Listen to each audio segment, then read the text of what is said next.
What's up, everybody? Welcome back to another episode of Another Turnover, the basketball podcast where a basketball fan with no basketball credibility gives his opinions on what's going on in the NBA. Opinions that nobody asked for. As always, I'm your host, Mr. Chris Aaron Murphy, aka AA Ron, and ladies and gentlemen, let's just jump right into it. Folks, welcome back. We are back with Season 5, Episode 10 of Another Turnover. This is the 90th episode overall of the show. Thank you so much for your patience while I was out for the past few weeks. Unfortunately, in real life, did lose my grandfather early in the year. I think it would have been January 2nd. So these past couple weeks, going through all the logistics with that, having his memorial service. But thank you for everyone who knows me in real life. Thank you for all your prayers, your support. Really, really appreciate it. So this episode is dedicated to the man himself, Mr. James Jackson, the world's best grandfather there ever was. I miss you and love you very much. But let's just jump right into it, folks. There's been a lot over the past few weeks that we've missed. The last show was January, what was it? January something. I think it was January 6th, if I'm not mistaken. It was Monday. So we haven't had a show all month since the beginning of January. So there's been a lot that has happened in the NBA over the past couple weeks. So like I said, let's jump right into it. We got to talk about, of course, the trade deadline that is coming up. The trade deadline for the NBA, if you're not familiar, is the final day that you are allowed to make trades for this NBA season. So the trade deadline is next Thursday. That is February 6th, if I'm not mistaken. I think 3 p.m. Eastern time. And we've had a few trades so far earlier in the season. We talked about kind of a big one. The Brooklyn Nets traded Dorian Finney-Smith and Shake Milton to the Los Angeles Lakers for D'Angelo Russell, another player whose name escapes me, and 3 second-round picks. So that was a pretty big one, just because D'Angelo Russell being on the Lakers, anytime the Lakers are involved in a trade, it's usually big news. But Brooklyn wasn't done. The Brooklyn Nets also traded Dennis Schroeder and some picks to the Golden State Warriors for DeAnthony Melton and some picks as well. So those were two noteworthy trades. I think there's another one with another team, but it was, kind of more some role players and some picks. But I was looking at a USA Today article, and they listed about 10 players, if I'm not mistaken, that could be on the move before next Thursday. Now, do I think all of these players will be on the move? No, probably only maybe a couple of them. But let's talk about it. So Jimmy Butler, obviously, we've talked about him, Miami Heat forward. We talked about him multiple times. He could be on the move. You've got Zach LaVine in Chicago. His name's been in the rumor mill for trades for quite some time now. You've got Bradley Beal in Phoenix. His name has also been rumored. He's kind of been linked to potential Jimmy Butler moves if they, do a swap there. But his is a little more complicated because Bradley Beal has a no-trade clause, so he has to sign off on any trades, which I don't know how he got that in his contract, but that's a story for another day. We've got Nikola Vucevic, also from the Chicago Bulls, in trade talks, or trade rumors, I should say. You got Brandon Ingram from the New Orleans Pelicans, Robert Williams in Portland, Kyle Kuzma in Washington, Jordan Clarkson in Utah. A big one, probably the best player out of this bunch, De'Aaron Fox in Sacramento, which we're going to talk about a little bit deeper. And then you've got Lonzo Ball in Chicago as well. So it seems like Chicago is just ready to blow it up and, start over, which can't blame them. They haven't really done a whole lot with this roster. Got some talent. I mean, obviously they've had injuries and things like that, and they have talent, but it just hasn't, worked out. But shout out to Lonzo Ball, man, back from his devastating knee injury. I can't remember what surgery he had that has caused a lot of players not to be able to come back, but he's back and playing, fairly well. Obviously, it's his first season back. He's missed like 2 years, but shout out to Lonzo Ball for that. But I want to focus in on probably the two biggest players in this bunch in terms of potential trades before next Thursday's trade deadline. So obviously, we've talked multiple times about Jimmy Butler. I've talked about him on 2 episodes so far, but this Jimmy Butler trade, it has to get done before next Thursday. I mean, the reporting has shown that this relationship essentially has reached a point of no return. I mean, you had Jimmy Butler, he got suspended for, what was it, like, he's been suspended 3 times this season already? I think he got suspended, he came back and played, got suspended again for like 2 games. After those 2 games, came to shoot around, at least these are what's being reported, came to shoot around, Eric Spoelstra was basically told the whole team in front of the team that Jimmy Butler was going to come off the bench, and then Jimmy Butler basically just walked out of shoot around, and then he got suspended indefinitely. So, I mean, I read the reports that he was kicked out of practice, but I was just doing my homework for the show today, and it basically said Jimmy Butler walked out of shoot around, which was what was the straw on the camel's back that broke the camel's back about a suspension indefinitely. So, but yeah, this relationship is over. You got to break this up. If you don't trade Jimmy Butler before Thursday's trade deadline, I could definitely, I could see them shutting him down for the rest of the season. Like I think Jimmy Butler has played his last game as a Miami Heat. This deal hopefully gets done before Thursday, but we shall see. Stranger things have happened. But the other player, like I said, arguably the best player of this bunch from that USA Today article, De'Aaron Fox. De'Aaron Fox, the guard for the Sacramento Kings. All the reporting from multiple sources are saying that De'Aaron Fox wants to be in San Antonio.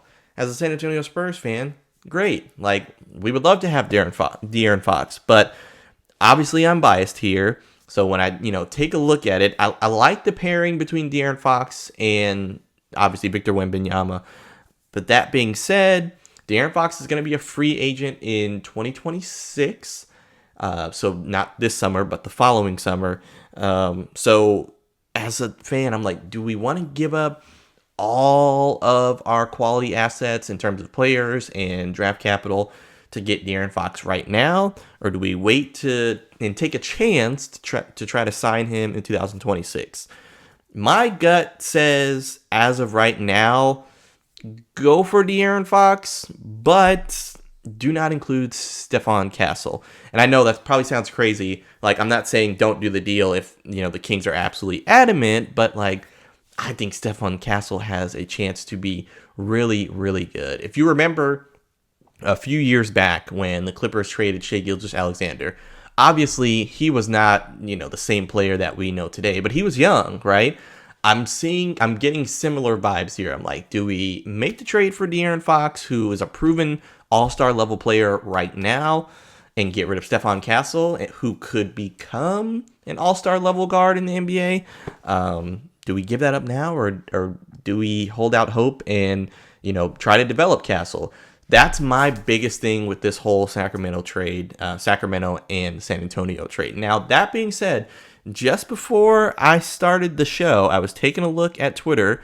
This is Don Harris' Twitter account. I think he's a San Antonio, local reporter.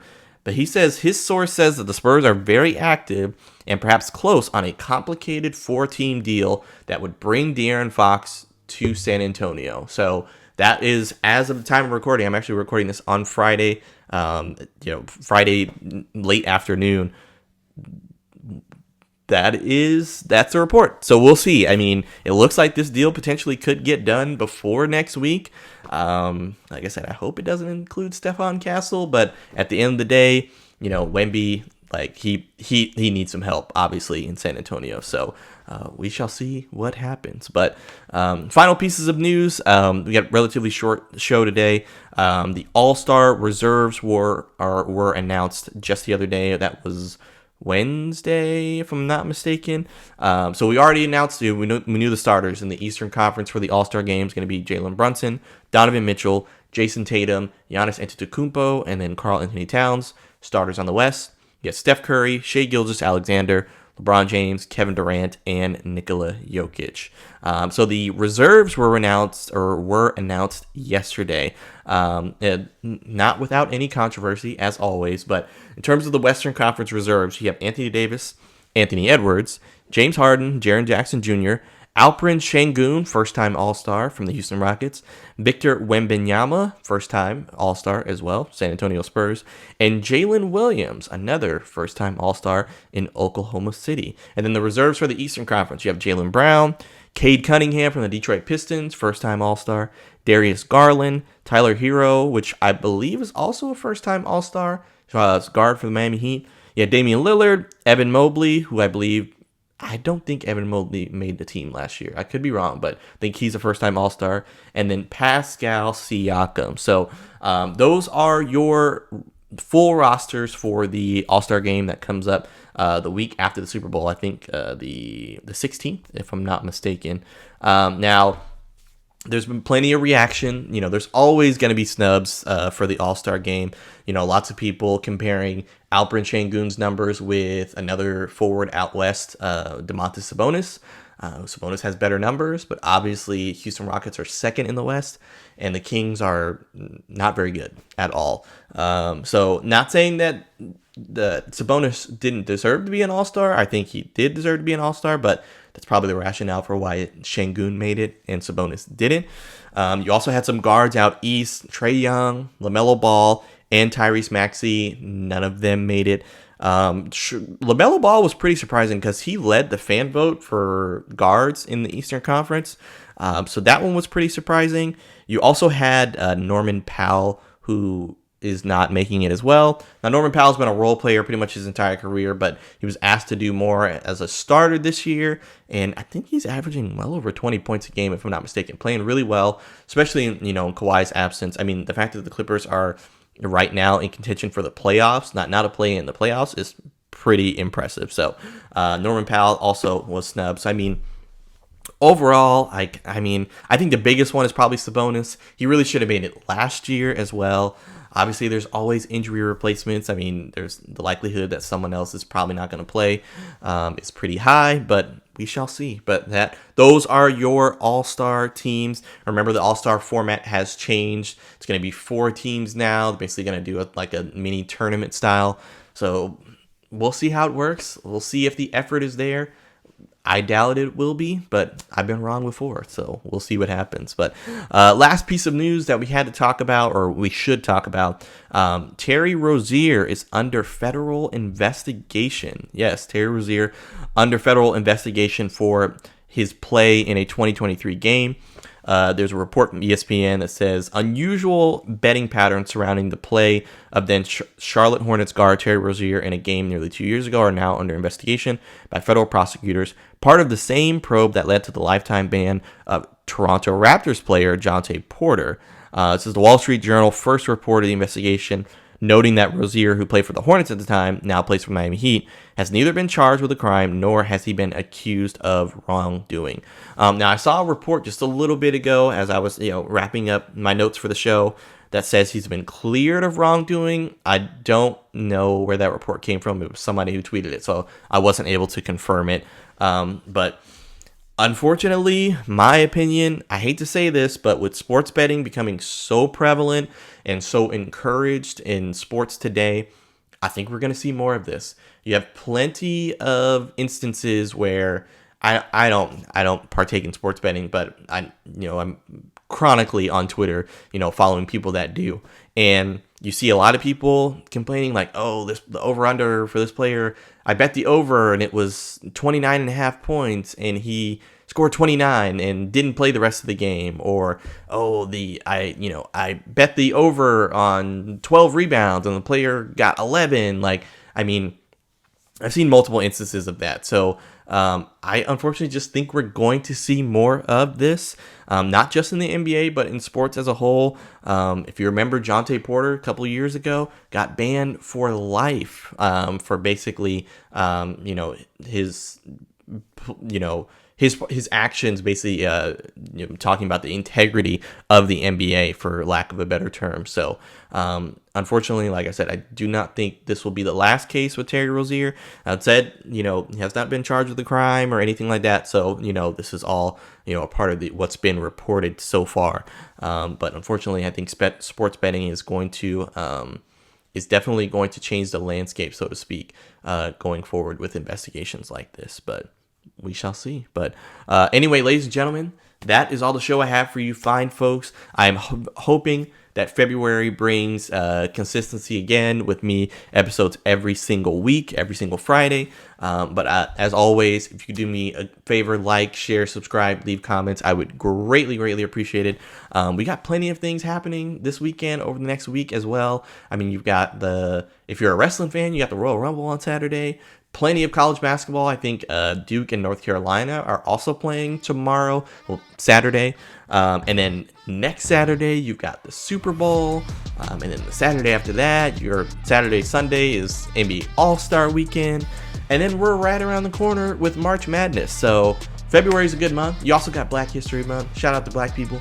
So I'm just very excited for what's coming up. But take care. Have a safe and fun weekend. And I will see you next week.